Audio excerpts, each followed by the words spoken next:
Hey peeps, Tyler here, with a video on Ostara.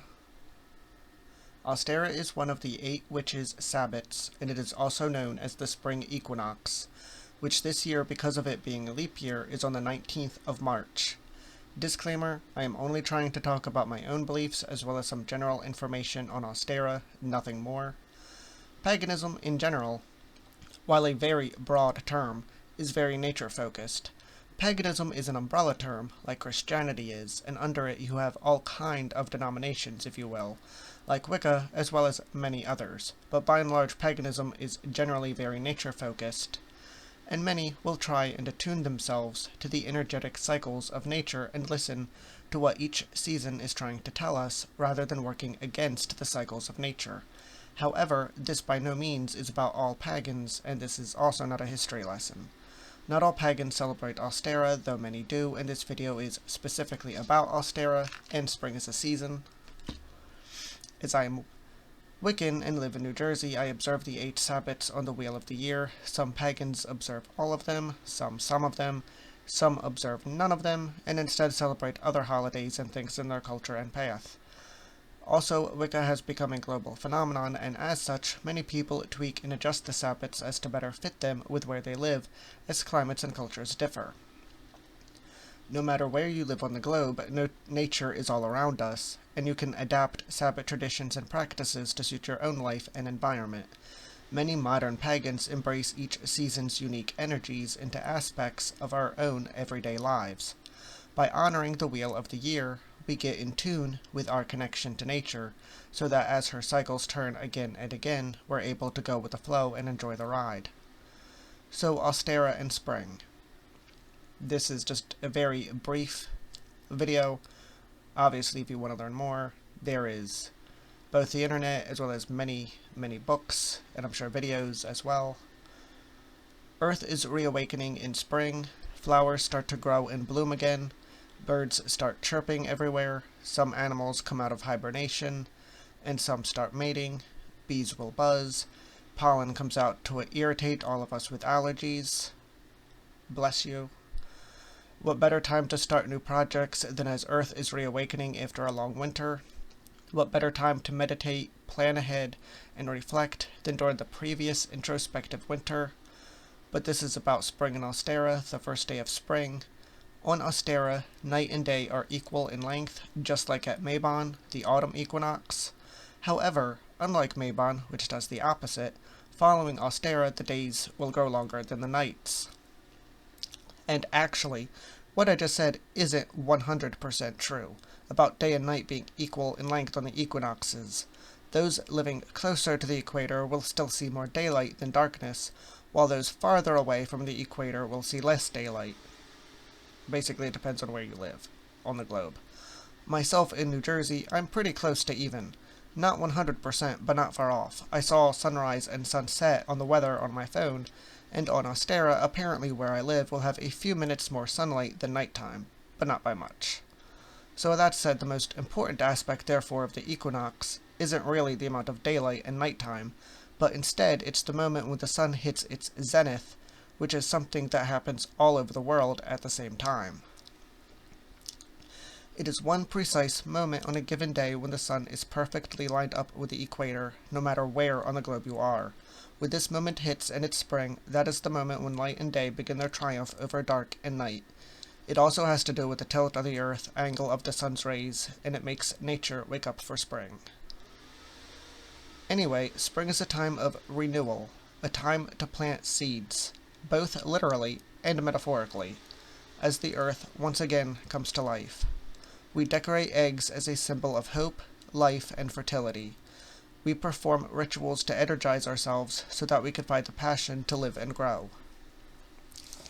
And fertility, while that has the obvious meaning, could also mean fertility of the mind, when you think about projects. Winter depresses a lot of people. It's cold and dark. Spring is the beginning of warmer and brighter days, a world coming alive once more. While thoughts and projects have been internalized in the winter, it's now time to focus on the blossoming world outside of us. It's time to flourish, feel the sun, plant seeds in the earth and in our lives, and grow. It's time to take what we reflected on in winter, what plans and seeds we've nurtured in our brains, and start and plant them, water them, and watch them grow. It's time to take what we've learned and apply it. It's a time of renewal, rebirth, new beginnings, life, love, romance, fertility, hope, growth, beauty, and fun.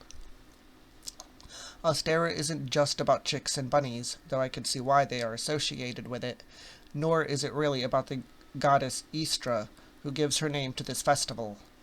I looked up how to say the names. I apologize if I butcher stuff anyway.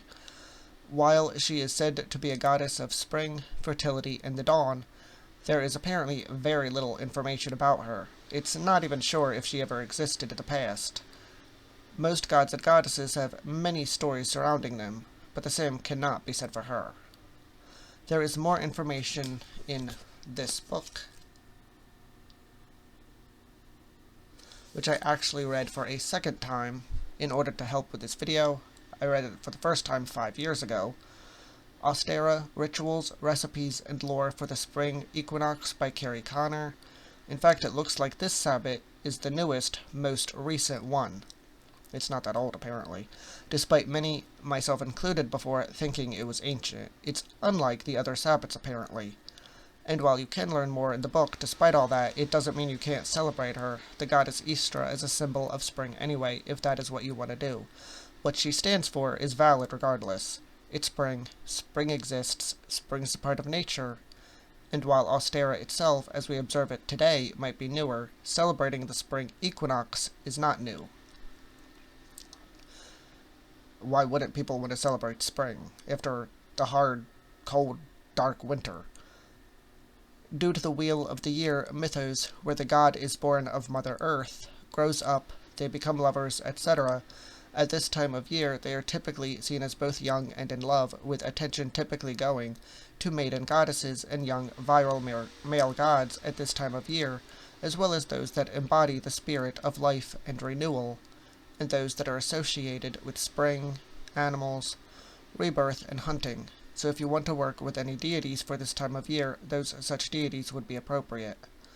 There are many appropriate gods and goddesses out there, and this is not an in-depth video, so I'm just going to mention two. Gaia is one of the oldest Greek goddesses, and is literally depicted as being the earth. She made all living things and is literally the Earth Mother. When spring comes along, she wakes up and her beautiful creations come to life, transforming and blooming all around. The Celtic god Cernunnos, also known as the Horned God, is one of the best known gods. With his deer antlers sprouting from his head, it is easy to see he is a god of the forests and nature. He is basically the Earth Father. March 25th used to be considered the start of a new year, up until 1752, when the switch from the Roman Julian calendar to the Gregorian calendar occurred. The book goes into it a little more, explains why Aries is the first sign of the zodiac, which is also my moon sign. There's a lot more to astrology than just the sun sign that everyone knows about. My sun sign is Aquarius. And the months of the year, where September actually means 7, yet it's the 9th month of the year. Now. It wasn't originally. Of course, many people already know that.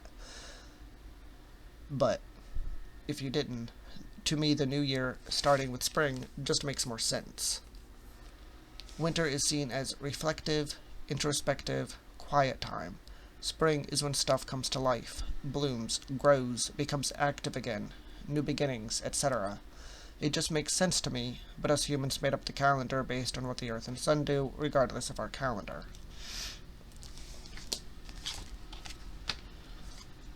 I'm also going to read a little bit, just a couple paragraphs out of this, not even. Ostara also gives us the chance to begin working on our internal selves anew, just like New Year's Day. We till our own internal fields and plant our own emotional, mental, spiritual, or even physical crops that we hope to harvest by the end of the light half of the year, so we can use the dark half of the year to rest and to make plans again for the next light half of the year. These plans could be about virtually anything, whether it is learning a new skill, starting a new exercise program, building an addition onto your home, or anything at all. Now is the time to start projects, especially anything that is new to you. It is a time of hope, growth and anticipation, fitting for the sign of Aries. Anything is possible and optimism is at an all-time high. Set your goals high. If you don't reach them all this year, you can carry some over to the next year. But be optimistic and you can attain whatever it is you set your heart and mind to. Chicks, eggs, and bunnies have been thought of as symbols of Ostara because of their connection to rebirth, renewal, and fertility. Pretty sure I don't need to explain bunnies. The phoenix is known to be a magical creature of optimism. The phoenix, a beautiful bird, lives its life until it perishes in flames, and then resurrects itself from its own ashes for a brand new beginning and starts life anew. It is another ideal representation of Ostara as it ties in with the themes of resurrection, new beginnings, and hope for the future.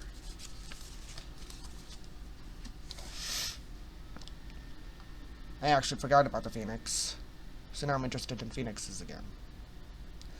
Things you can do for Ostara include, but I'm sure not limited to, spring cleaning, fits in perfectly, can be physically, emotionally, spiritually. Same with taking something old and fixing it up and making it new again. During the dark half of the year, we spent time taking inventory and making plans. During the light half of the year, we turn those plans into action, basically New Year's resolutions, pagan style. When the light starts taking control over the darkness once again, we get up, get out, and we act, turning those thoughts, dreams, and plans into reality. It's also a time for love, romance, creating things, and passion.